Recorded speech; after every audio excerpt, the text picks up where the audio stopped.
C'était il y a 2 ans maintenant. 3 étudiants en kinésithérapie de l'école d'Orléans se surprennent à rêver d'un projet un peu fou. Un documentaire réalisé par des kinés, sur la kiné, pour vous éclairer vous, patients. 3 potes, 3 collègues, mais surtout 3 futurs kinés ont voulu savoir, apprendre et vous montrer ce qu'est vraiment leur métier. Théo, Sam et Antonin. Objectif, découvrir ces professionnels de santé si utiles et appréciés, et pourtant si méconnus du grand public. Ce qu'ont décidé ces gars-là, c'est de partir à 6000 km de chez eux. Une région où pratiquent des kinésithérapeutes venus des 4 coins de la métropole, la Guadeloupe. On y retrouve une variété et diversité de pratiques qui leur a permis d'observer à quoi ressemble un kiné, son rôle au quotidien et ses promesses d'évolution pour l'avenir. Ils avaient d'abord décidé de se rendre utiles en tant que renfort Covid sur l'île, et vu qu'apparemment ils n'avaient pas encore assez de travail, ils se sont dit qu'ils allaient vous raconter une histoire que personne n'avait jamais encore racontée.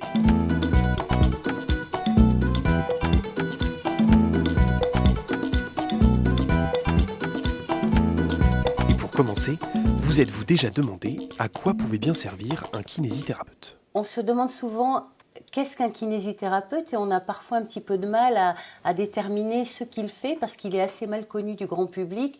On a des idées reçues, on y reviendra peut-être. Donc le kinésithérapeute, je dirais qu'il peut s'occuper de vous, de votre naissance jusqu'à la fin de votre vie. Comment faire comprendre au public que nous sommes essentiels, nous les kinésithérapeutes, pour tout le monde ? Eh bien, il faudrait déjà certainement déconstruire des idées reçues en leur disant « Non, vous n'allez pas chez les kinésithérapeutes pour avoir un massage. Non, nous ne faisons pas que les entorses de cheville et le mal au dos. Non, nous ne faisons pas que le sport ou la rééducation du sportif. » Donc le kinésithérapeute, il est compétent dans de tellement nombreux domaines que je ne pourrais pas les énumérer ici. Et c'est dommage que nous n'arrivions pas à valoriser tous ces apports auprès du grand public. Pour la première étape de leur voyage, quoi de plus normal que de commencer par l'enfant ? Ils vous emmènent rencontrer Amélie, spécialisée en pédiatrie dans la prise en charge du nourrisson et accessoirement jeune maman. C'est l'heure de pénétrer dans son cabinet. Je m'appelle Amélie Nguyen, je suis kinésithérapeute, diplômée depuis 2011. Je travaille donc depuis 10 ans et notamment depuis 6 ans vraiment uniquement en pédiatrie. Je pense comme beaucoup de monde, on s'est blessé en faisant du sport plus jeune, donc j'ai découvert ce métier comme ça. J'ai tout de suite trouvé ça très attrayant et après j'ai toujours eu la fibre pour les enfants et notamment les nourrissons. Donc c'est vrai que dès mes études, j'avais fait mon travail de fin d'études sur la plagiocéphalie déjà il y a 10 ans. La plagiocéphalie, c'est la déformation crânienne la plus courante chez le nourrisson. Elle est très souvent associée à un torticolis ou alors à un léger torticolis. Qui fait que finalement le nourrisson a une position préférentielle d'un côté plutôt que de l'autre. Donc forcément les os du crâne sont encore modulables à cet âge-là. La pesanteur et le poids de la tête fait que le crâne s'aplatit, donc uniquement d'un côté. Donc ce qu'on peut observer, c'est vraiment un méplat, mais unilatéral et souvent associé avec une perte de rotation, de mobilité en rotation du côté opposé. C'est vrai que c'est important de regarder le nourrisson régulièrement, de surveiller le crâne et pourquoi pas de temps en temps juste de jouer avec la poursuite oculaire des deux côtés pour vérifier que tout va bien. Aujourd'hui, Amélie rencontre la petite Jazz et sa maman. Et ce qui frappe les 3 collègues, c'est la relation de confiance qui s'est installée au fil du temps entre la maman et Amélie. La petite qu'on a vue ce matin, la petite Jazz, elle a 4 mois, donc elle est issue d'une grossesse gémellaire. L'accouchement s'est fait à terme, donc ça c'est super. Et je la suis depuis ses 1 mois. En fait, elle a eu une prescription kiné directement à la maternité par le pédiatre de la maternité. Après, le temps de, voilà, on se met d'accord au cabinet, on a commencé environ 1 mois. Ok.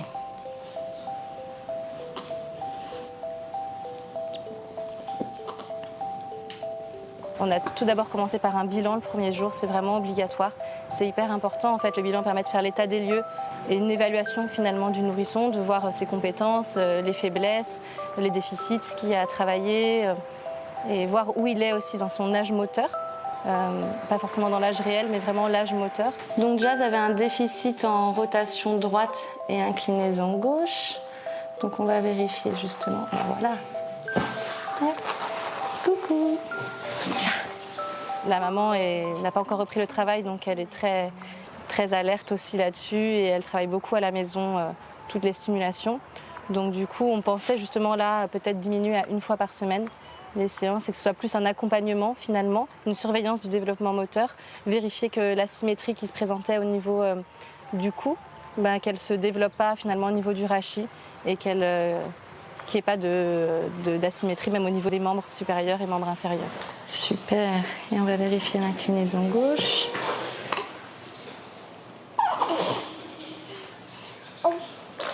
Ouais. Et donc on va essayer, voilà. Donc là elle a attrapé le regard sur ses pieds, elle est fixe, super Jazz, c'est bien. Au début j'étais étonnée, mais c'est vrai en fait c'est beaucoup d'explications sur le développement de la motricité, les muscles, le pourquoi et le comment. Et c'est vrai que à ce moment-là ça rassure et une fois qu'on comprend, on sait que ça va aller de mieux en mieux et au fur et à mesure des séances, on voit aussi le progrès que fait le BG en fait. C'est pas avec 2 séances de kiné de 30 minutes par semaine qu'on a vraiment une action directe sur le nourrisson. Il faut qu'il y ait un accompagnement aussi des parents. Ok. Donc on sent que pour elle, c'est vrai que cet exercice-là à chaque fois elle rate parce que c'est difficile encore pour elle. Et c'est pour ça qu'il va falloir insister sur cet exercice-là. Nous en séance, mais vous aussi si vous arrivez à la maison un peu de temps en temps, pourquoi pas même la porter comme ça. Je vous conseillais sur le bras et sur le ventre, elle est super bien pour la rotation. Par contre pour l'inclinaison, pourquoi pas essayer de la prendre légèrement comme ça aussi. Je lui ai montré différentes positions. C'est vrai qu'elle a des jumelles, donc elle doit alterner. Elle doit aussi les poser de temps en temps, les enfants. Donc comment positionner le nourrisson au sol, voilà, comment l'avoir dans les bras, différentes solutions aussi pour l'avoir dans les bras, comment l'allaiter. Amélie, je lui fais confiance, donc j'ai rien lu sur le développement psychomoteur du bébé. Amélie, elle est formée pour ça, elle me donne des conseils. Ça se passe bien et je suis ce qu'elle me dit. Et tout ça, effectivement, à la maison, on fait attention et on continue les exercices. La tête, si elle aime bien tourner la tête comme ça, du coup, il faut la porter comme ça. Comme ça, si elle veut voir ce qui se passe de l'autre côté, elle est obligée de tourner la tête. Voilà. Avec les mamans, on est à peu près du même âge. Donc il y en a même certaines où on devient copine. Et celles où on n'est pas forcément copine, on s'entend toujours bien. J'adore de temps en temps, par exemple pour les anniversaires, je reçois une petite vidéo ou alors un petit message où on s'appelle. Et en fait, c'est très important cette relation-là, c'est une relation de confiance qui s'est établie. Super, c'est très bien. Ouais. La clé aussi, c'est de savoir écouter finalement les patients. Et ils arrivent avec énormément d'interrogations. Si on passe notre temps à parler, en fait, ils n'ont pas dit ce qu'ils ont à dire. Nous, en tout cas en pédia, on se retrouve beaucoup à parler avec les parents. Il y a des séances des fois où on passe un quart d'heure à parler et un quart d'heure à travailler juste parce que ils ont un petit coup de mou et puis ils ne savent pas trop. C'est des questions qu'ils n'ont pas le temps de poser au médecin en fait. Et donc ils me posent des questions. Est-ce qu'un jour il va marcher? Est-ce que voilà, quels sont vos objectifs? Soyez honnêtes, vraiment. Il y a vraiment une relation de confiance qui s'installe. Et du coup un discours qui est peut-être plus ouvert et plus honnête qu'avec un médecin où les consultations sont très rapides. Ouais, c'est un peu plus difficile pour elle de tourner la tête à droite. La prise en charge précoce du nourrisson est vraiment importante pour plusieurs raisons. Notamment, déjà, on peut donner tous les conseils de positionnement aux parents. Ça évite que l'asymétrie s'installe et s'aggrave. Surtout les nourrissons qui sont nés avec une asymétrie, un torticolis comme cette petite-là. Si on ne fait rien, il va y avoir d'autres conséquences. La prise en charge précoce permet vraiment d'éviter que ça s'installe et surtout finalement d'avoir une prise en charge qui est aussi plus courte, plus rapide pour les parents. En postpartum, on est quand même fatigué et donc c'est quand même mieux si les séances ne traînent pas trop dans la longueur. Ouais, super. Il faut faire les exercices à la maison, il n'y a pas de magie. Et maintenant, on est dans un monde où on pense qu'il y a de la magie. On a mal quelque part, il y a un médicament. Non, c'est du quotidien. On est acteur de sa santé. Finalement, c'est vrai. On est acteur de sa santé. Et si on ne veut pas, eh ben, personne peut guérir quelqu'un spontanément. Aucun médecin. Hein, Tu sors le bras toute seule? Tu nous montres? Bravo! Bravo! Voilà. Super. C'est la fin de journée. Le soleil tombe et pour décompresser un peu, Sam, Théo, Antonin et Amélie décident de se retrouver tous ensemble autour d'un bon repas. Mais décidément, ils ne s'arrêtent jamais vraiment de parler kiné. Le truc qui est encore vendu, c'est le Yupala. Je sais pas si vous avez entendu parler de ça. Le Yupala, une espèce de trotteur où tu es comme dans un harnais là. Et ça pour dire, il y a des pays comme le Canada où c'est interdit à la vente. Il y a des études qui prouvent que ça retarde l'âge de la marche, que ça crée des problèmes. Une marche en équin, justement, tu as des enfants qui marchent vraiment sur la pointe des pieds. Et du coup, vraiment, c'est prouvé. Et c'est une étude scientifique où il n'y a pas trop de biais scientifiques, hein, tu vois, qui est quand même bien menée. Et ça, c'est encore en vente. Et quand tu vas en magasin de périculture, on te dit, mais si, c'est bien, c'est bon pour son dos. Voilà, enfin, tu vois. Plus il passe de temps à l'horizontale, donc à développer le rampé, le quatre pattes et tout, meilleure sera la coordination et l'équilibre plus tard. Alors, faut pas non plus que ça traîne pendant des années. Tu sais, nous, dans une société où on met beaucoup les enfants assis, parce que c'est génial, il est assis, il joue, il a les mains libres. Mais en fait, non. Tant qu'il se met pas assis par lui-même, il faut pas le mettre assis. Bon, assez parlé, cette fois-ci, ils vous emmènent courir un peu. Enfin, ils vont commencer par en parler d'abord, avec Léa, kiné libérale spécialisée dans la lombalgie, plus communément appelée le mal de dos.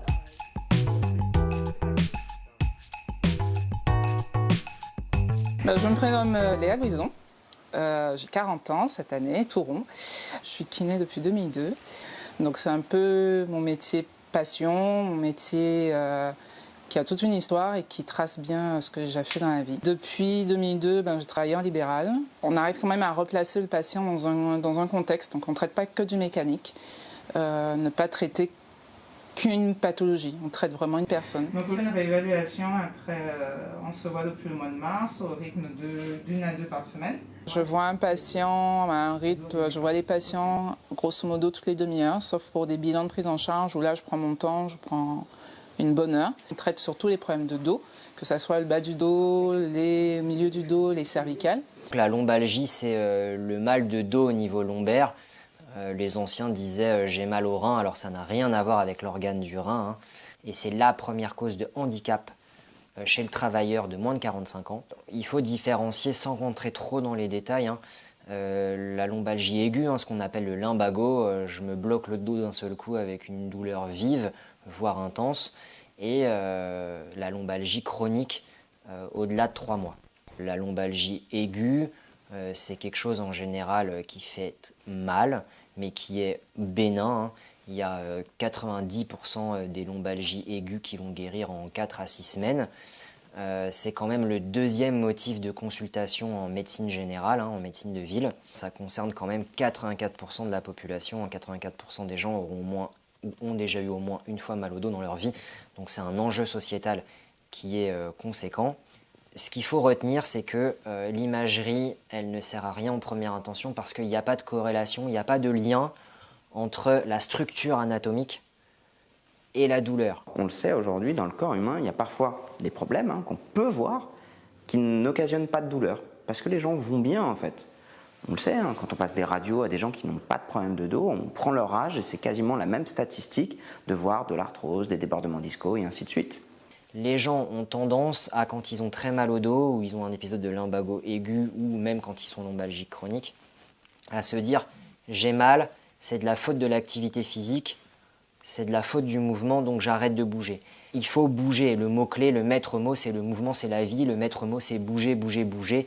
Donc j'incite tous ceux qui ont mal au dos à bouger, ne pas s'arrêter, ne pas s'immobiliser, ne pas s'aliter, ne pas passer la journée au lit, et 2, à consulter soit un kinésithérapeute et ou un médecin de médecine physique et réadaptation.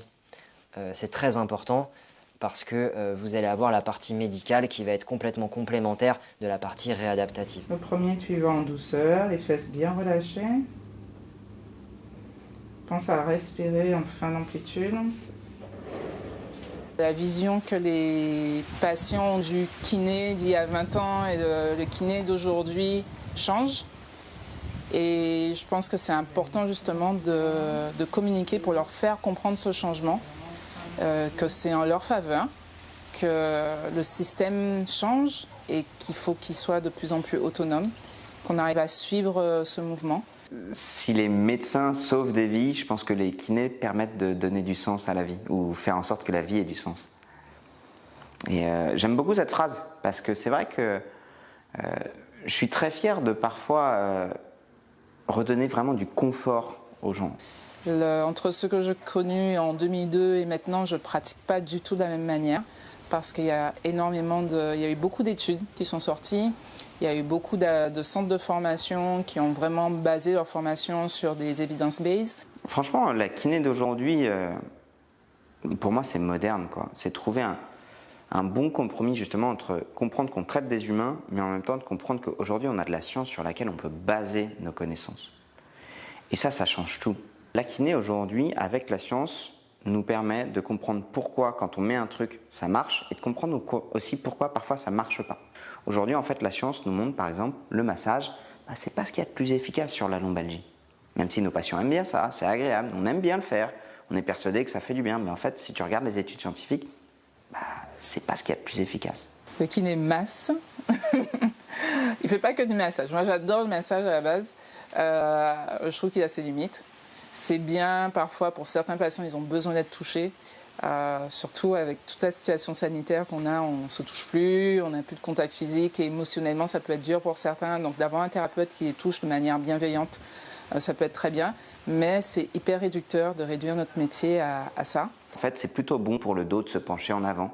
Alors que toi, on t'avait dit que quand tu te penches en avant, ça rajoute 300% de pression sur le disque intervertébral et que c'est le facteur principal de survenue de hernie discale. Et donc, tu as bien expliqué pendant 5 ans, comme on te l'a appris à l'école, qu'il faut toujours garder le dos bien droit et faire bien protéger le dos et plier les genoux. Donc, faire marche arrière sur ces idées reçues, d'abord, c'est ton ego qui charge. Et puis, en fait, t'écoutes, t'apprends, t'adaptes. Et puis parfois, il s'avère que deux choses qui n'ont a priori rien à voir sont en fait étroitement liées. Exemple, le mal de dos et les fuites urinaires. J'ai une composante après aussi des patientes que j'affectionne particulièrement avec les prises en charge périnéales.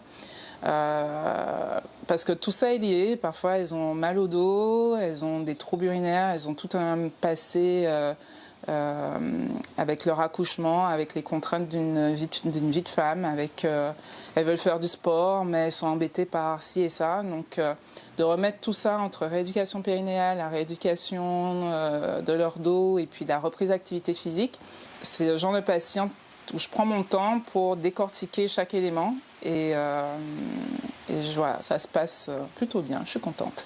Et même chose, j'arrive à les autonomiser. Je sais qu'il y a aussi des groupes, des réseaux de kinés qui sont intervenus pour faire tout ce qui est par rapport au port du cartable. Que les adultes arrêtent de dire que attention, ton sac est trop lourd, tu auras mal au dos. Le gamin, il sort déjà de... il a 5 ans ou 6 ans, il a déjà cette idée-là dans la tête et dès qu'il va porter quelque chose de lourd, il aura forcément mal au dos. Ne déplace pas ça, tu auras mal au dos. Je pense que du coup, en passant par les enfants, on pourra changer les messages pour que les adultes perçoivent les choses autrement. Aujourd'hui, tu sais, je fais beaucoup d'interventions en entreprise. Mais genre, quotidiennement. Enfin, pas quotidiennement, mais régulièrement. Et systématiquement, on appelle ça des formations gestes et postures. Ah bah super, un kiné qui va pouvoir me dire comment je dois me tenir et quelle est la bonne position pour protéger mon dos. Et quand je leur dis, en fait, la meilleure position pour protéger votre dos, c'est d'aller prendre 60 kg et de le soulever régulièrement, ils ne comprennent pas. Et en fait, cette idée reçue, c'est que le dos, il est fort, il peut bosser, et la clé, c'est la progressivité. Le corps humain, votre corps, est formidable. Capable d'exploits dont vous ne soupçonnez même pas l'existence, et capable de s'adapter à n'importe quelle situation. Parmi ces personnes qui ont su apprendre à dompter leur corps se trouve Fabrice, un ultra-trailer hors du commun. Ce que je fais avec Léa, ma kinésithérapeute, c'est un travail qui va au-delà du métier de kinésithérapeute parce qu'elle m'apporte aussi d'autres valeurs. Elle me rappelle à quel point que même si c'est difficile, on recule et on repousse l'arrivée qu'on espère le plus loin possible de ma limite au niveau de mes capacités motrices et psychomotrices. Pour résumer, j'ai une genèse qui est vraiment très symbolique parce que je suis né avec une agénésie distale congénitale des membres supérieurs et inférieurs, c'est-à-dire une malformation des mains et une malformation des pieds. Et du coup, j'ai toujours eu cette opportunité de pouvoir pratiquer au quotidien une activité physique. Dans mon environnement, on m'a accueilli avec ma différence à tel point qu'on oubliait pratiquement que j'avais un handicap quand il y avait des choses qui étaient peut-être un petit peu plus délicates pour moi à effectuer. Mais j'ai fait de la pratique physique et de la pratique sportive pour moi un véritable moteur pour trouver un peu plus de valorisation personnelle, plus d'estime de soi. Ouais, comme ça, je peux partir pour un petit 30 minutes, tranquille. Et après, je fais l'évaluation et après, on va voir quel canon celui-là. D'accord ? J'ai commencé à être suivi en kinésithérapie à partir du moment où je suis rentré dans un champ de pratiques sportives confirmées. Et du coup, par rapport à ma malformation au niveau de mes membres inférieurs, j'étais sujet à des entorses pour la course à pied, pour le trail. Donc ce sont des terrains qui malheureusement nécessitent un petit peu plus d'attention. Fais ça même dans ta course à pied. D'accord. Faire le moins de bruit possible au sol.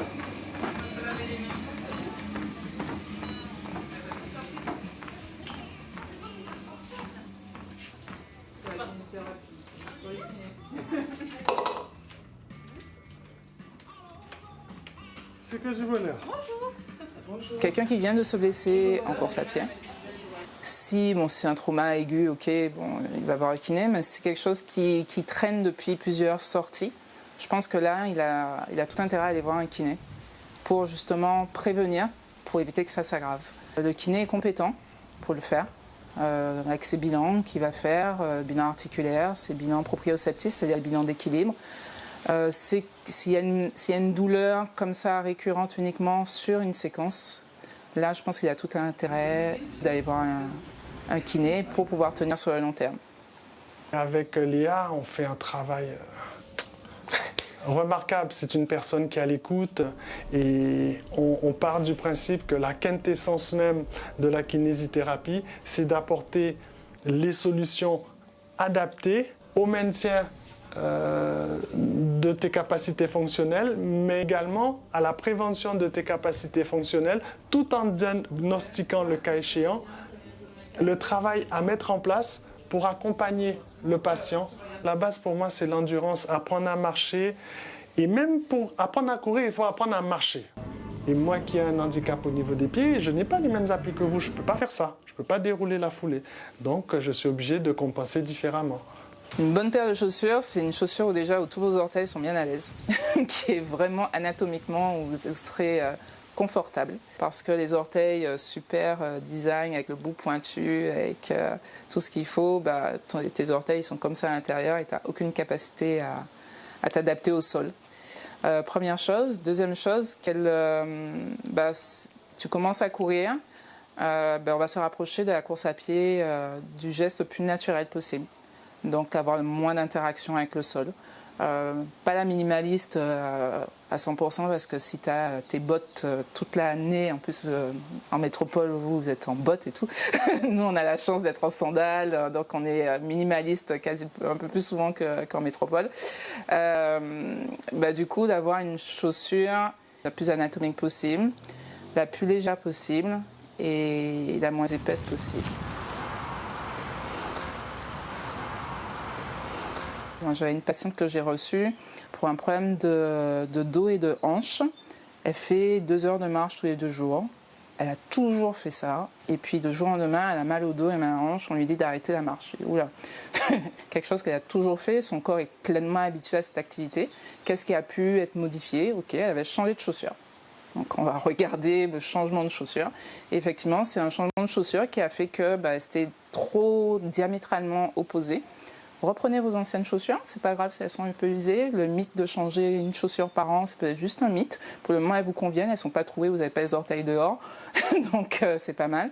Et puis après, quand vous trouverez la chaussure qui vous convient bien, qui ressemble à celle-ci et qui ne crée pas de pathologie, reprenez-la. Après la théorie, place à la pratique, avec le club de trail de Léa, elle qui connaît l'île comme sa poche. Ah ouais? Pouvoir dire aux patients. Idéalement, quand on commence une activité physique, de manière à ne pas... Voilà, vous avez fait 8 heures de travail dans un bureau. Vous avez juste piétiné d'ordinateur en ordinateur, piétiné pour aller à la machine à café, piétiné pour aller aux toilettes. On ne considère pas ça comme une activité physique. Le corps n'est pas fait pour rester 8 heures assis.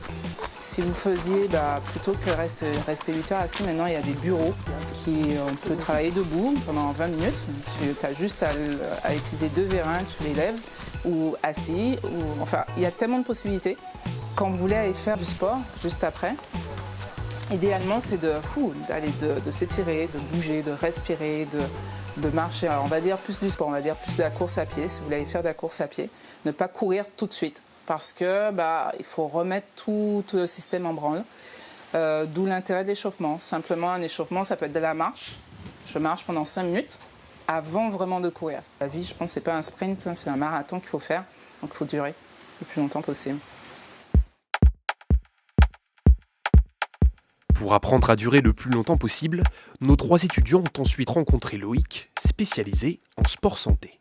Une manière de faire du sport en prévention pour éviter de se blesser ou de tomber malade, par exemple.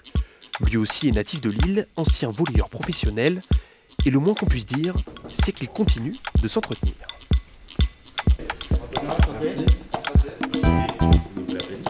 Je suis Loïc Kouchi. J'ai coutume de dire que j'ai 25 ans. Ça fait presque 10 ans, ou peut-être même plus que je dis que j'ai 25 ans. Mais bon, j'ai 41 ans cette année, le 7 août. Et je suis kiné depuis l'année 2009. Et j'ai pratiqué pendant 3 ans à Toulouse. Puis je suis rentré en Guadeloupe en 2012. Je suis sportif depuis tout petit. J'ai fait pas mal d'activités sportives. J'ai fait du tennis, du ping-pong, du basket, du volleyball. Donc j'ai un grand parcours sportif. Et à côté de ça, j'ai toujours joué au volleyball en compétition. On recherche tous à avoir une condition physique optimale. Et la condition physique se résume à avoir de la force, de la souplesse, de la résistance à l'effort et une posture au quotidien que l'on maîtrise. Donc j'ai tout misé là-dessus.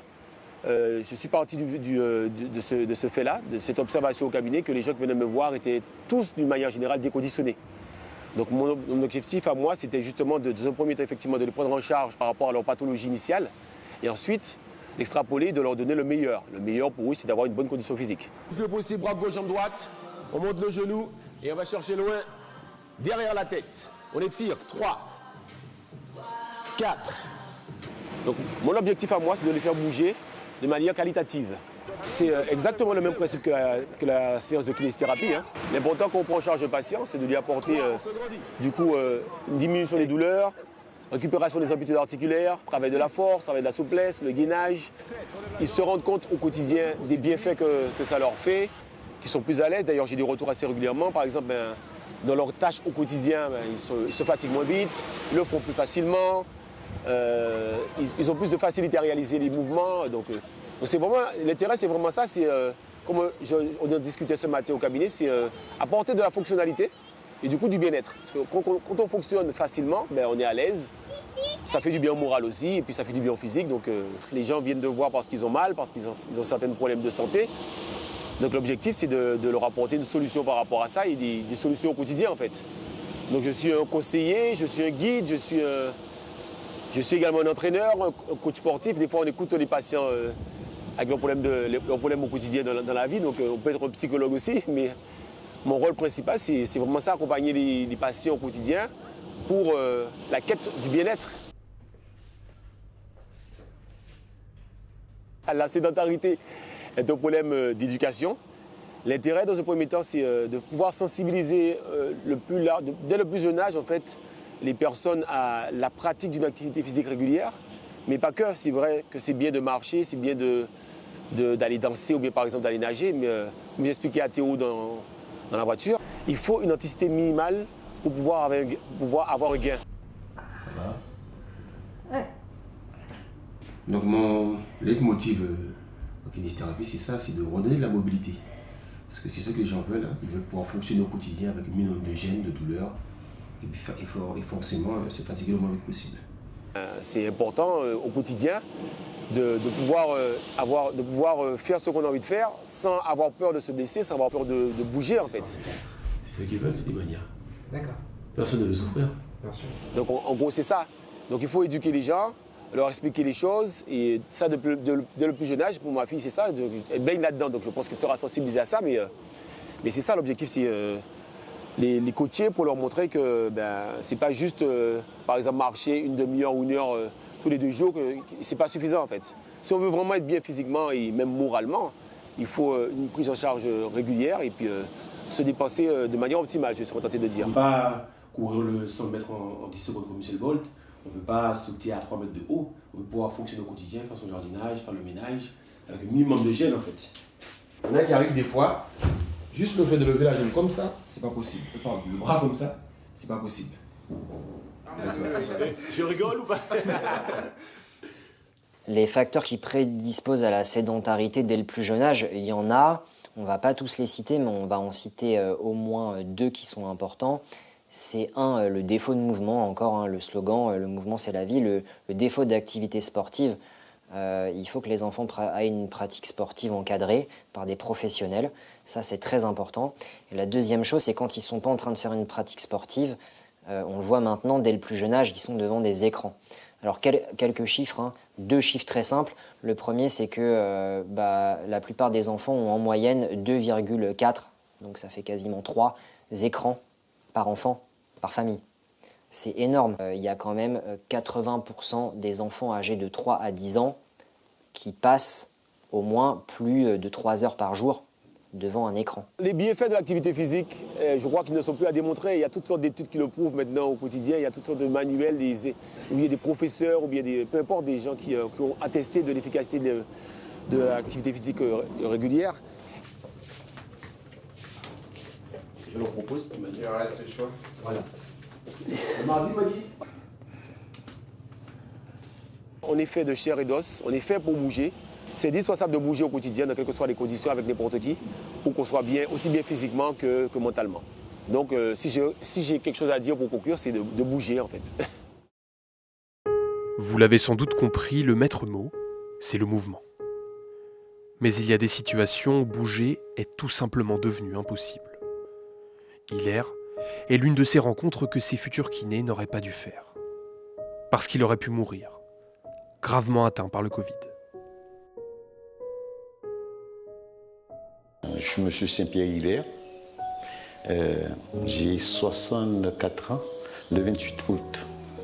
J'ai été travailler début avril à l'hôpital. Je dis bonjour, je suis assis et je dis qu'aujourd'hui, c'est pas la forme, je me sens pas bien. Ils m'ont dit, oh, sors de là, sors de là, sors de là, parce que c'est Covid. Alors j'ai dit, mais non, je vais faire un test. Comme ça, je saurai s'il y a quelque chose ou pas.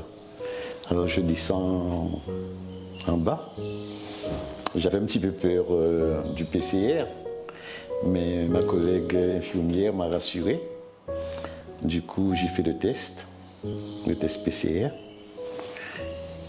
Le soir, j'ai eu le résultat positif. Du coup, j'ai été voir mon médecin traitant qui m'a mis un arrêt. Je me suis isolé à la maison, on m'a isolé. Et du coup, il y a un copain musicien à moi, mon chef d'orchestre, qui est en train de me surveiller à distance. Mon épouse est infirmière aussi, mon épouse est avec moi qui me surveille. Mais lui, il me harcèle. Est-ce que tu as l'oxymètre? Je dis oui. Prends la saturation. Tu as combien? Je dis 98. C'est bon. Dans un petit moment, il m'appelle encore. Prends la saturation. J'ai fait du 98, 97. Après le lendemain, tu as pris la saturation. Prends pour moi et dis-moi. Alors j'ai commencé à 96, 94. Alors là, ça m'a piqué. Alors je fais des tests sur mon épouse, comme vous avez fait. Mon épouse est à 98, parfois 100.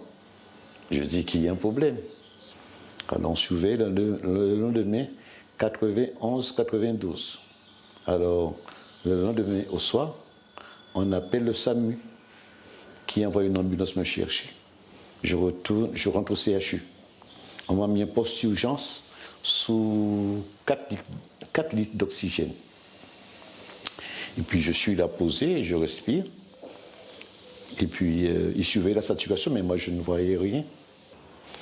Et vers 4 heures, il y a l'AREA qui arrive.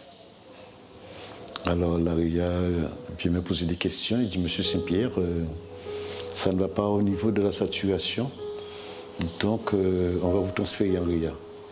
Alors j'ai flippé un peu parce que je travaille à l'hôpital, je connais l'AREA. Un service de réanimation, c'est un service qui va prendre en charge les patients dès lors que le pronostic vital est engagé et qu'une des grandes fonctions nécessaires à la vie vient à défaillir. Et donc l'organisme va puiser dans toutes les réserves possibles pour se maintenir en vie. Et puiser dans les réserves possibles, ça veut dire aller prendre l'énergie partout où elle se trouve dans le corps, et notamment au niveau des muscles. Et donc un patient qui va rester plusieurs semaines en réanimation, il va avoir forcément, c'est à chaque fois, un déficit, une perte de la force musculaire qui va être au point qu'un patient qui se réveille du coma artificiel, il n'est pas capable de marcher avant plusieurs semaines encore au-delà de la réanimation. On est parti avec moi hier. On m'a mis sur le ventre et on m'a mis l'Optiflow. Quand on m'a mis l'Optiflow, c'était un peu gênant, mais je respirais avec. On m'a mis l'Optiflow. Toute la nuit, on m'a mis sur le ventre. Et puis, j'ai dormi comme ça. J'arrivais pas à dormir, mais... Et le lendemain au soir, le médecin qui vient vers moi, les 2 médecins, qui me dit, Monsieur Saint-Pierre, on va devoir vous intuber. Je lui ai dit, là, ça commence à devenir grave. Alors, ils m'ont expliqué que de me détendre, je vais sentir une chaleur qui va passer dans mon corps. Et je vois tous mes collègues là, qui sont en train de préparer le matériel. Et ils ont appelé mon épouse entre-temps pour demander l'autorisation. Mon épouse qui a dit, faites donc. Alors, on m'a intubé. La particularité des patients Covid, c'est leur durée de séjour très longue en réanimation. Et donc eux, ils font partie de ces patients qui vont rester plusieurs semaines. Et alors que pour l'ensemble de nos patients qui sont en réanimation, on l'a dit, c'est une médiane autour de 8 jours, le séjour en réanimation. Pour les patients Covid, il est plutôt autour de 3 semaines. Et donc forcément, ces patients-là, ils vont énormément puiser dans leurs réserves et ils vont avoir des séquelles fonctionnelles très importantes. Et donc ça fait partie de ces patients qu'il va falloir rééduquer de façon intensive pour, d'une part, être capable de respirer seul et d'autre part, être capable de remarcher et de rebouger par eux-mêmes. Quand je me suis réveillé, j'ai vu tous les médecins devant moi en train d'applaudir, les collègues, tous mes collègues de l'hôpital. Ils ont dit, il est assez réveillé, il est assez réveillé, il est assez réveillé. Alors moi, je regarde un peu comme ça, je les ai vus. Entre-temps, mon épouse est venue avec ma fille. Le médecin dit, c'est pas trop bon de rester intubé parce qu'après, il y a des complications. Alors, quand j'ai entendu ça, j'ai secoué mon corps. Le médecin dit, vous voulez qu'on vous extube? J'ai dit. Alors ma fille a dit, si il est d'accord, allez-y. On m'a extubé. Mon expérience des suites de la Covid, c'est des patients que je reçois essentiellement au cabinet dans ce qu'on appelle le Covid long, donc les symptômes prolongés après Covid. J'ai quelques patients qui sont sortis de réanimation, mais qui en général, ceux-là, même s'ils sont particulièrement atteints, ils ont fait une forme sévère, en fait, ils gardent des séquelles qui sont assez habituelles dans les suites de réanimation, c'est-à-dire c'est des gens qui ont été sédatés, mis en coma artificiel, et donc qui perdent beaucoup de musculature et parfois qui ont des lésions neurologiques, donc ça c'est très particulier. On n'en a pas beaucoup, on en a beaucoup plus qui sont des formes légères, qui font des formes légères qui s'accompagnent de symptômes prolongés, avec des patients qui ont été contaminés par exemple sur la première vague, donc on est maintenant sur 1 an et demi après la contamination, avec la persistance de symptômes prolongés qui sont très très nombreux, sont très diversifiés, Mais deux types de symptômes prédominent, qui sont des sensations d'essoufflement complètement surprenantes, complètement inhabituelles, et puis surtout une fatigue physique et mentale qui est très handicapante pour eux, parce que parfois ils sont obligés d'arrêter leur activité professionnelle, et souvent ils sont conduits à arrêter leurs activités sportives complètement.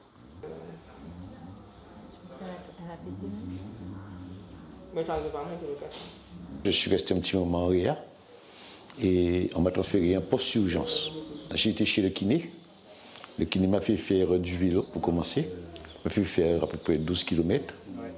On va les reconditionner à l'effort, on va leur permettre de retrouver de la musculature, redévelopper de l'endurance, redévelopper l'ensemble des fonctions locomotrices, et puis éventuellement la coordination des mouvements, des choses comme ça, donc des choses qui sont tout à fait habituelles. C'est un peu le même principe qu'un sportif, en fait, hein. Quand on reconditionne à l'effort un sportif, on est sur les mêmes principes, avec des niveaux d'effort qui sont évidemment pas les mêmes. Les kinésithérapeutes sont une pièce essentielle hein, dans le fonctionnement de la réanimation. Donc, dans notre service, on parle même des rééducateurs, un peu plus largement que les kinésithérapeutes, puisqu'il y a les kinésithérapeutes, mais aussi ergothérapeutes et orthophonistes, qui forment une équipe multidisciplinaire qui va prendre en charge les patients dès lors qu'ils arrivent en réanimation. C'est le paradis, je sens que je progresse. Et Encore une fois, ce n'était pas prévu. Est-ce que vous voulez nous jouer un petit morceau? Hilaire a plus d'un tour dans son sac. je vais vous faire la mélodie accord de John Lennon, Imagine. Et après, je vais jouer un petit morceau de chez nous, un petit morceau d'Haïti.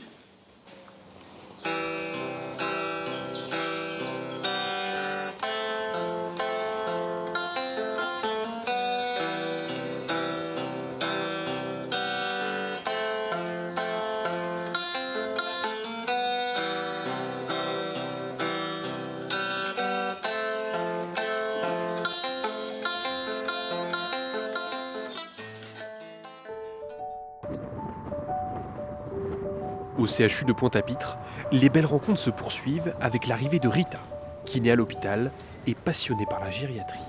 Elle s'intéresse tout particulièrement à la perte d'autonomie de la personne âgée. Comment prévoir ces chutes dont les conséquences peuvent être graves, et surtout, comment apprendre à se relever du sol. Moi je m'appelle Rita, j'ai 25 ans, pour l'instant je travaille en Guadeloupe, au CHU de Guadeloupe. J'ai toujours été passionnée par le corps humain, j'aimais beaucoup ça. Ce que j'aimais, en fait je cherchais vraiment le lien avec les gens, parce qu'on est dans un métier où on crée vraiment un lien très important avec nos patients, et je pense que là-dessus on est vraiment un professionnel de santé privilégié par rapport à ça, parce qu'on voit leur évolution, on les accompagne, on les suit. Donc c'est vrai que le côté social m'intéressait beaucoup. La kiné, c'est quoi? C'est une pratique qui permet d'accompagner notre patient depuis le début de sa prise en charge, là où il a un souci, jusqu'à sa réautonomisation. Disons que c'est une prise en charge du corps qui permet au patient de retrouver son autonomie. Je pense qu'on est encore dans une culture où on va trop facilement utiliser les médicaments pour cacher une douleur, par exemple. Si c'est une lombalgie, ça va être la douleur. Ce qu'il ne faut pas oublier de se dire, c'est que la douleur, ce n'est pas quelque chose de négatif. La douleur, c'est un signal d'alerte pour se dire « ton corps ne va pas bien, il y a quelque chose que tu fais mal et il faut essayer de changer ça ». Je pense qu'il serait vraiment important d'aller creuser, c'est la prévention avant la pathologie. Prévenir les troubles musculo-squelettiques, prévenir les chutes chez les personnes âgées, évidemment, aller faire des ateliers peut-être pour solliciter, essayer de travailler l'équilibre avant qu'il y ait la chute. Ce qu'il faut donner comme conseil aux jeunes kinésithérapeutes pour les personnes âgées qui seraient à risque de chute, la première chose, c'est évidemment de pouvoir repérer, analyser, évaluer très tôt les problèmes d'équilibration chez les sujets âgés. Pourquoi c'est grave la chute? C'est fréquent, d'abord parce qu'une personne sur deux après 80 ans a un risque de chute. Et puis d'autre part, c'est grave, parce que c'est une véritable porte d'entrée vers la dépendance. Et la meilleure manière peut-être de le dire, c'est d'observer que c'est le motif le plus souvent retrouvé dans les dossiers des gens qui entrent à l'EHPAD. C'est une maladie grave, la chute, auquel il faut s'attacher en priorité. Pour moi, on est une thérapie manuelle parce qu'on fait corps avec notre patient. C'est-à-dire qu'il faut aimer le corps. Il faut aimer ça parce qu'on est en contact permanent avec le corps. On va être en contact avec le corps du patient. Le patient va être en contact avec notre corps. Donc des fois c'est vrai que ça paraît bizarre comme ça, mais en fait, c'est une relation de proximité avec notre patient. C'est du corps à corps qu'on fait avec lui pour l'emmener le plus loin possible. Et nous, des fois, en fait, pour nous aussi, c'est fatigant. C'est quelque chose où on se donne dans la rééducation parce qu'on veut pousser le patient le plus loin. Allez, on continue. Allez loin devant avec la jambe gauche. C'est les dernières secondes là. Allez, on tient. Il reste quelques minutes à tenir encore. D'accord ? On va le pousser, s'il faut faire l'exercice avec lui, on fait l'exercice avec lui. S'il faut lui remontrer, on lui remonte. S'il faut le stimuler, lui mettre des stimulations, aller stimuler au niveau de la jambe, au niveau du dos, on le fait. Si c'est difficile, un relevé de sol par exemple, si le patient a du mal à se lever, on va le porter, on va l'emmener avec nous. Donc toujours en faisant attention de ne pas se blesser évidemment, mais on est en contact avec eux. Si on vient étirer un dos, on va être en proximité avec lui, on va être collé par rapport au patient. On passe sur le côté, on se remet sur le ventre, comme tout à l'heure. Essaye de le faire tout seul, tu essayes de remonter.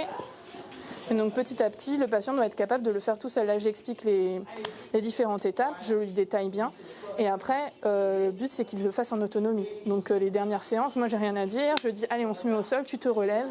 Et moi, je regarde comment il se débrouille. Est-ce que c'est sécuritaire ou pas ? Si c'est pas sécuritaire, je corrige. Si c'est sécuritaire, c'est parfait, ça me va. Il est capable de se relever sans problème. Parmi les techniques des kinésithérapeutes, le relevé du sol tient une place tout à fait particulière.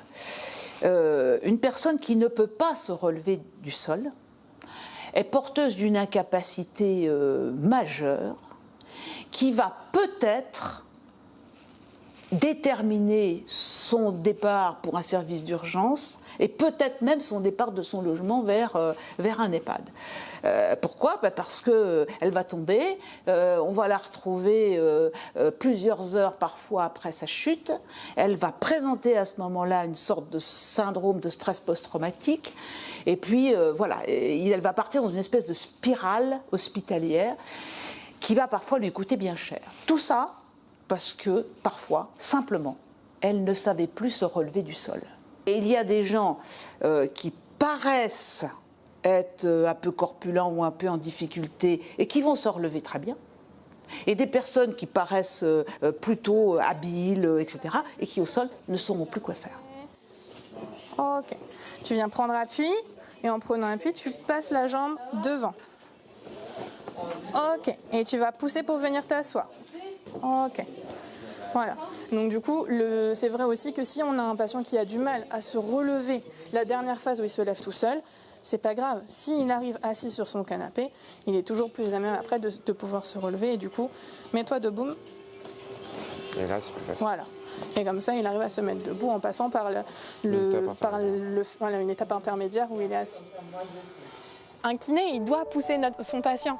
On ne doit pas juste s'arrêter au superficiel, il faut aller creuser, il faut le pousser au maximum. On est comme un coach en fait. On va coacher notre patient du début à la fin, on va le redynamiser, on va le rebooster, on va lui donner de nouveaux objectifs, on va lui rappeler comment il était avant et comment il peut être après. Enfin, nous, c'est vrai qu'on voit 8 patients dans la journée et on voit plein de patients dans notre vie, mais le patient, il a un kiné et du coup, pour lui, on est vraiment quelqu'un d'important qui va l'accompagner, qui va le pousser jusqu'au bout. Il nous connaît et on le connaît. Il va savoir ce qu'on attend de lui et en plus, on apprend au patient à se connaître lui-même. Et c'est peut-être ça le plus important parce que on va le pousser dans ses limites, on va le solliciter le plus possible et du coup on voit notre patient évoluer sur le plan moteur, sur le plan physique, mais on le voit aussi beaucoup évoluer sur le plan moral en fait et sur la découverte de lui-même. On ne va pas devenir psychologue pour autant, mais c'est vrai qu'on est quand même un soutien important parce qu'on le voit tout le temps, il a confiance en nous, il peut se confier facilement. Des fois on a des patients qui sont dévastés devant nous parce qu'ils ont perdu beaucoup de choses et ils se rendent compte qu'ils ne pourront pas forcément refaire ce qu'ils faisaient avant. La première fois où on a un patient qui pleure devant nous et qui nous dit mais j'ai plus envie de vivre, ça sert à rien, et qu'il faut trouver des arguments pour lui dire mais si, il faut continuer, tu vas progresser, tu vas récupérer, ça c'est dur pour moi. Comme on donne de notre personne dans la rééducation, et on pousse le patient, on découvre ses limites en même temps que lui-même découvre ses limites, il y a forcément un attachement qui se crée, surtout quand on a des patients sur du très long terme. Voilà, c'est presque la fin du voyage. Pour être tout à fait honnête avec vous, je ne suis qu'une voix, la voix du trio qui a réalisé ce reportage. Et je suis tout aussi triste que vous que ça se termine. Ce qu'ont essayé de vous montrer Sam, Théo et Antonin, ce sont ces kinés d'aujourd'hui, impliqués, compétents et ouverts d'esprit. Tandis que les visages de la kinésithérapie de demain se dessinent, qui de mieux qu'eux, justement, pour le mot de la fin. Pour moi, l'accès direct demain, ce sera une vraie bouffée d'oxygène, parce que je sais qu'aujourd'hui, j'ai les compétences, que je vais mettre à jour annuellement, forcément, mais je me sens bridé et étouffé parce que, en fait, on ne m'écoute pas, ou aujourd'hui, on n'a pas la possibilité d'écouter un kiné quand il a une expertise au niveau du dos. Si tu rajoutes à ça la balance des ostéopathes et des chiros, ça devient un beau bordel. Les patients même ne savent pas chez qui aller. Il me semble que l'accès direct va favoriser le parcours de soins du patient. Le kinésithérapeute, avec son bilan, est tout à fait apte à déterminer s'il faut de la rééducation, quelle kinésithérapie il doit mettre en œuvre, quelle technique, et ensuite, grâce à son bilan, qu'il devra transmettre au médecin, il est tout à fait apte à recevoir en première intention le patient.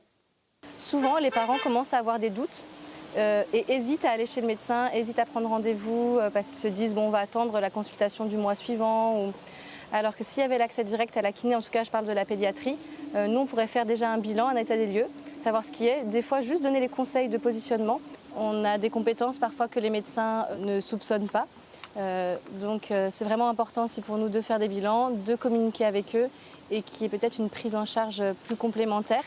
Disons que chacun a sa place dans la rééducation. C'est pas parce qu'on a un accès direct qu'il faut squeezer l'importance du médecin ou squeezer l'importance d'un autre professionnel de santé. Maintenant, si on veut vraiment parler d'accès direct, il faut aussi se poser vraiment de l'efficacité qu'on peut avoir nous en tant que kiné. Si demain, un patient vient me voir, je veux lui faire gagner du temps et je veux être efficace sur mon traitement. Et donc la première chose qu'on doit savoir, c'est de savoir s'il est bien indiqué chez un kiné. Si ce patient-là, il est tombé il y a 2 jours d'une échelle et qu'il a une fracture vertébrale, c'est pas de kiné dont il a besoin. S'il vient me voir et qu'il a un déficit de force sur 3 territoires nerveux au niveau de la jambe, c'est pas de moi dont il a besoin. Donc l'accès direct, c'est d'abord s'assurer que les kinés sont capables de réorienter parce que c'est du domaine du médical, du chirurgical. Et on s'est rendu compte que souvent, la prescription de kinésithérapie, c'était un bon à remboursement et uniquement cela. Être capable de bilanter un dos, c'est triste à dire, malheureusement, les médecins n'y sont pas formés. Et de leur propre aveu. Combien de patients aujourd'hui viennent nous voir en nous disant en fait mon médecin ne m'a même pas enlevé le t-shirt. Il ne sait pas quoi prescrire sur l'ordonnance. C'est notre faute aussi à nous, hein. Je ne blâme pas les médecins. Il y a une très bonne explication moi, pour les médecins que j'aime beaucoup et qui me fait comprendre l'importance du médecin généraliste. C'est qu'aujourd'hui, le médecin généraliste, sa plus grande force, c'est aussi sa plus grande faiblesse, c'est qu'il voit énormément de monde.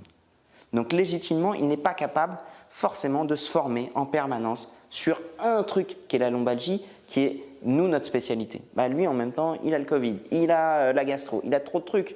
Et donc, c'est de lui rajouter des casquettes, alors que d'autres professionnels de santé seraient ravis d'accueillir ça. Formation rénovée, grade master, universitarisation, discipline à l'université. Demain, accès direct, j'espère. Je crois que si on a tout ça, ce sera le moment de changer le nom de la profession.